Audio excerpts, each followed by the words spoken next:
Наймолодший прем'єр-міністр за всю історію незалежності України і урядовці, більшість з яких досі були абсолютно непублічними людьми, і мало хто з українців щось про них знає.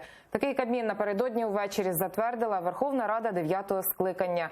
Зі старих урядовців у своїх кріслах залишилися лише очільник МВС Арсен Аваков і міністр фінансів Оксана Маркарова. Змінився і кількісний склад уряду. Там працюватиме лише 17 міністрів, у попередньому було 25. З'явилося і геть нове відомство – Міністерство цифрової трансформації. Хто в новому Кабміні за що відповідатиме і, власне, хто ці люди, розкаже Тетяна Сулій. Знайомтеся, Олексій Гончарук, юрист за освітою, йому 35, і він наймолодший за всю історію український прем'єр-міністр. Перший досвід Олексія Гончарука у великій політиці був не надто вдалим. 5 років тому із партією «Сила людей» він йшов на парламентські вибори, але до Верховної Ради потрапити не вдалося. «Силу людей» підтримали навіть менше 1% українців. Зараз новий прем'єр, якщо вірити його декларації про доходи, живе у столичній квартирі на 78 квадратів. Роз'їжджає на Ягуарі і минулого року заробив 1 мільйон 850 тисяч гривень. У команду Володимира Зеленського Олексія Гончарука привів керівник Офісу президента Андрій Богдан. Сам президент нового очільника уряду назвав одержимим своєю роботою трудоголіком, без нормального особистого життя, але з амбіціями. У нас більше 10 мільйонів людей живе за межою бідності.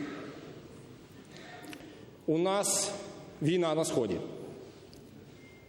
І у нас досі, при всіх цих обставинах, у нас досі корупція. Ми досі не справилися з тим, що хтось приходить до влади для того, щоб щось пилити. Програмісту Михайлу Федорову лише 28, і в новому уряді він очолить новостворене Міністерство цифрової трансформації. Саме він реалізовуватиме президентську мрію про державу у смартфоні. Перед тим, як потрапити до Зе-команди, Михайло Федоров займався бізнесом в IT-секторі. І, судячи з декларації про доходи, досить успішно. За минулий рік міністр заробив майже 4,5 мільйони гривень. Ще один старий міністр у новому уряді – Арсен Аваков. Міністерство внутрішніх справ він очолив одразу після втечі Януковича. У 2014-му розпочав реформу поліції, а внутрішні війська перетворив у Національну гвардію. Разом з тим його прізвище фігурувало у гучній кримінальній справі. Йдеться про так звану справу рюкзаків Авакова. Українці часто-густо вимагали його відставки, бо саме відомство Арсена Авакова ось уже 3 роки не може розслідувати вбивство журналіста Павла Шеремета. Володимир Бородянський 14 років керував телеканалом олігарха і за сумісництвом зятя колишнього президента Леоніда Кучми Віктора Пінчука. А від учора він міністр культури, молоді та спорту. За словами колишнього гендиректора 1+1, а нині народного депутата Олександра Ткаченка, під час передвиборчої кампанії Зе-команда часто-густо зверталася до Володимира Бородянського за професійними порадами. Призначити Андрія Загороднюка міністром оборони було геть непросто. Новообрані парламентарі спершу шукали його з півгодини, потім стільки ж часу обговорювали запропоновану президентом кандидатуру і врешті підтримали, віддали за Загороднюка 314 голосів. Вже сьогодні нового очільника Міністерства оборони військовим представив президент Володимир Зеленський. Просив підтримати його, як це напередодні зробили народні депутати, бо Андрій Загороднюк, мовляв, на своїй справі знається добре. Вчора найголовніше – Рада підтримала нового міністра оборони Андрія Загороднюка. І я дуже хотів би, щоб ви теж підтримали цю людину. Чому? Тому що вона безпосередньо фахівець в оборонних процесах, в оборонній галузі. Не залишився без посади, хоч і не урядовий, Іван Баканов, друг дитинства президента Володимира Зеленського. Його призначили головою СБУ, хоч він ніколи не служив у війську. Звання лейтенанта Іванові Баканову вручили після призначення його заступником керівника СБУ на 3-й день президентства Зеленського. Натомість Іван Баканов більш ніж 15 років був директором студії «Квартал 95». І саме тому деякі депутати були проти його призначення головою СБУ. А які ж такі заслуги є в пана Баканова? Це відомий офіцер спецслужб? Це бойовий офіцер, який воював за Україну? Ні.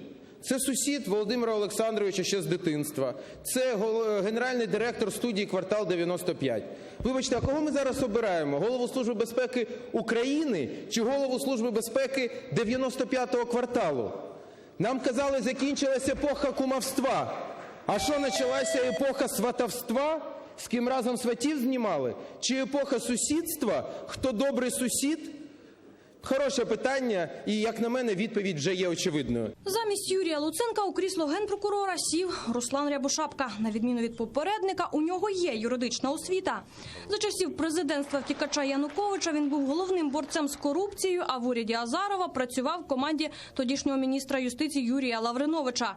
Під час офіційного знайомства із новим колективом він пообіцяв розслідувати нарешті усі резонансні кримінальні справи. Ми не хочемо цієї крові буквально, але в сенсі правовому ми хочемо крові.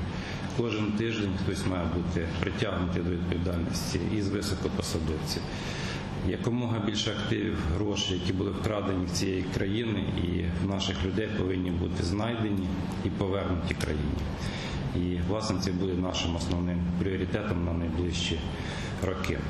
Перше неформальне засідання новий уряд провів ще вчора пізно ввечері, а офіційно новий кабінет міністрів домовився зустрітися вже наступного тижня, у четвер. Тетяна Солій, Заман, АТР.